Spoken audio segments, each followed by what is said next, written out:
just doing a quick update on the car. It's been a while. I got some new wheels over the weekend. Well, new to me, they're used. There's some, I heard people call them niche or niche, so honestly I'm not sure. They're the Targa M129, I believe. They are 18-inch, 10-inch wide in the back, and I believe 8.5 or 9 in the front. I think it's an 8.5. I keep on trying to hold the phone from the front, so I probably showed my fingers there for a little bit. But yeah, I mean, the car's been working great. I actually had to get a new battery over the weekend. My battery started acting up. I replaced the alternator last year, so I was pretty sure it wasn't the alternator. My battery was dying and it wasn't holding battery, or holding charge, I should say. So yeah, I replaced it over the weekend. That was about $150, and it seems to be working fine now. So yeah, besides that, I haven't had any problem with this car. Just the what's it called, the alternator that went out last year. Besides that, just regular maintenance, and then the brakes. Now that I replaced the wheels, now the wheels, if you notice, let's see, they are 255/35. The front ones are 225/40. So there's a bit of a difference on how thin they are. The back ones, I believe, are a bit smaller. It's not much. I believe it's an all-wheel drive car, so from what I read online, I don't know that much about wheels, but it's suggested that there's no more of a 1.004% difference, I believe, like on the rotation of the tire, because if not, it starts messing with the all-wheel drive system. Well, I did notice a slight, like, it would, like, car would like shake slightly. There's, yeah, all that, those black spots, I'll get to that. But yeah, so there was a lot of shaking, and I'm assuming that's just the all-wheel drive acting up a little bit. But let me show you something real quick. I'm not gonna show the inside of my car because it's a mess. So over here, if you take out this fuse right here, it's for the all-wheel drive. I don't know if you can, right there, the ETS. If you take that off, you basically disable the all-wheel drive, so that's something that you can do. And that's what I did. Okay, I'm at some like office building recording, so I feel kind of awkward because I don't usually do this, so I'm just over here pretending I'm actually working on my car. Anyway, so I noticed that once I took that out, it didn't start acting up anymore. Like, I wouldn't feel that little jump that it was having. So yeah, so basically I'm running rear wheel drive right now, which I don't mind at all. I actually wanted to do that a while ago, I just never did. And for now, I was like, well, let me go ahead and take out that fuse to see if that fixes the problem. Apparently it does. The wheels are used, the tires are used, so I'm probably just gonna be good with these for like the summer, and then with whatever, you know, the winter. Then after that, I'll probably buy a new set, and I'll make sure to get all, you know, the same. So for now, it's really not a big issue. I'm just gonna keep it how it is, just rear wheel drive. I have the fuse inside, so whenever I do need to put on the fuse and get the all-wheel drive, then I'll go ahead and do that. Obviously, once the winter comes back around and we get some snow, I'll probably have to do that. But yeah. Oh, and also I did replace rotors. I got these from some company in Chicago. Honestly, I don't remember the name. I just know I was searching them up online and I found them. I don't remember how much I paid, but it was actually a really good deal. It ended up being a really good deal. So yeah, I replaced those last year. So, you know, it's slowly looking better now that it has some wheels, and then it has a slide of rotors. Now I have to, you know, paint the calipers. Okay, so the front. I got in an accident about a year and a couple months ago. The whole front end had to be replaced. The bumper, the headlights, which headlights, let me tell you, they're expensive. For being 2007, luckily they weren't the what's it called? I forgot what it's called, technology package, so they were a bit cheaper. But if you get the those, I believe they're more, more expensive. These are just the regular ones. I found them on Amazon, which, I mean, obviously the qualities might be a bit questionable. I haven't had any issues, but they were $550 for both.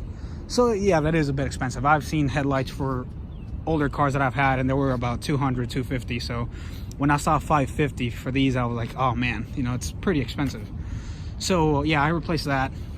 I got this bumper replaced, or this fender replaced as well. The front bumper, and that's about it. Well, I guess the shop where I got the paint job at, I don't know what happened. They didn't do a good job. I actually have to take it back and see if they can do anything for me, because I mean, it's been a year, and about 4 months later I noticed that the paint wasn't good, because all these are little like rock chips. My front bumper was full of these. Then once the winter, actually, yeah, I wasn't even focusing on the right thing, sorry. I have a privacy screen on my phone, so to me the screen just looks dark, just black, because I'm looking at it at an angle. But it was just full of little black dots, and I guess water started getting into it, and then it just started peeling. So yeah, that's what happened there.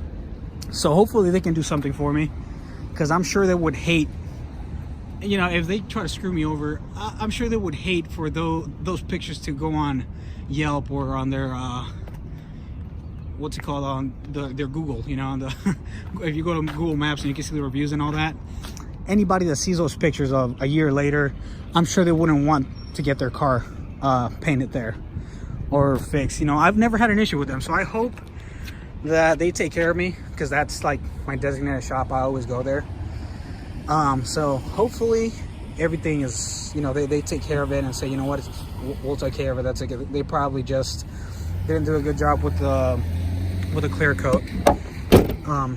Anyway, well, yeah, that's about it. I'm trying to think what else. I think from last time I was talking about the tint, which I got it, I got the tint done, and it makes a huge difference. Also, it's been raining. It was like a huge storm a bit ago, and it kind of just stopped. So it does make the car look a lot nicer than it is. It does like cover up a lot of imperfections. So a quick tip: if you're gonna buy a car, don't buy it when it's raining. If the car is wet, don't buy it. I've heard about people that are selling cars, and they will wash the car and say, oh yeah, I was trying to be nice and I washed it before you came. No, usually what happens is that all the scratches, water gets into them, and it doesn't reflect the sun. So it seems like the paint is a lot better than it really is. So yeah, if it's raining, don't buy a car. Unless you've already seen it before and you're kind of just going back just to close the deal, then okay. But besides that, don't do it. But yeah, that's about it. Like I said, I'm running fully rear-wheel drive at the moment. Haven't had any issues. I took out that sensor yesterday. Or not the sensor, but I just completely lost it. You know what? I'm pretty sure you guys know what I'm talking about. The fuse. I took out that fuse yesterday. And if you press the brake and slam on the gas, you can do a burnout, which I'm not used to doing, because obviously it's all-wheel drive, so it'll grip on right away. But yeah, that's it. If you guys have any questions, let me know. I'm gonna try to wrap it up, because I just feel awkward. All these people getting out of work, and I'm just here holding my phone recording the car. Also, just a quick subject about the oil consumption, because I know when I was buying the car, everywhere it said oil consumption. I don't know why, but my car hasn't given me any signs at all that it's using up or burning oil or leaking, which usually burning oil is a problem with these VQ35s, especially the HRs, the high revs. Between oil changes, I don't see a difference on the oil, on the dipstick, on the oil level. So I don't know if I just got lucky. I don't know if at one point maybe they did something to the car, and they fixed, or not fixed, but they overhauled the engine.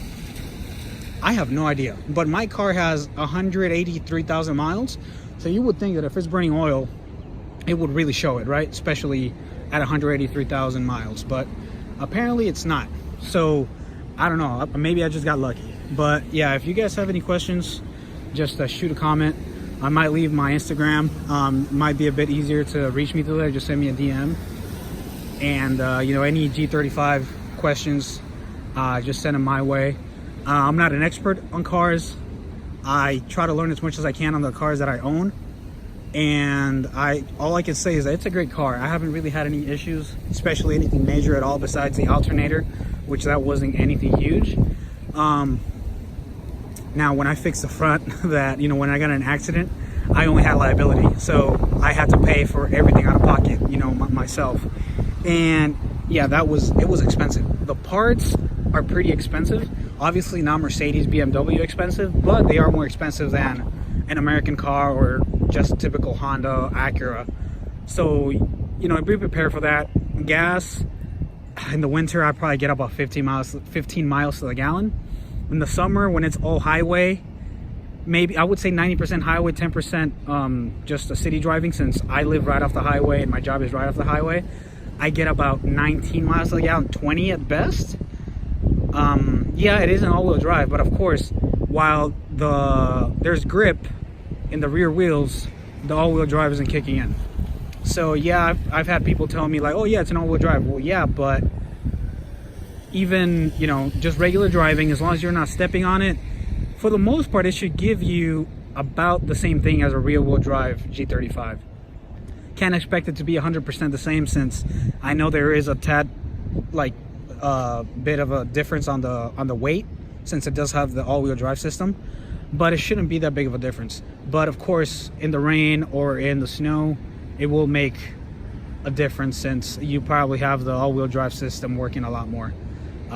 But yeah, well, I think that's it. If you guys have any questions, shoot me a DM on Instagram or just leave a comment and I will get to you as soon as I can.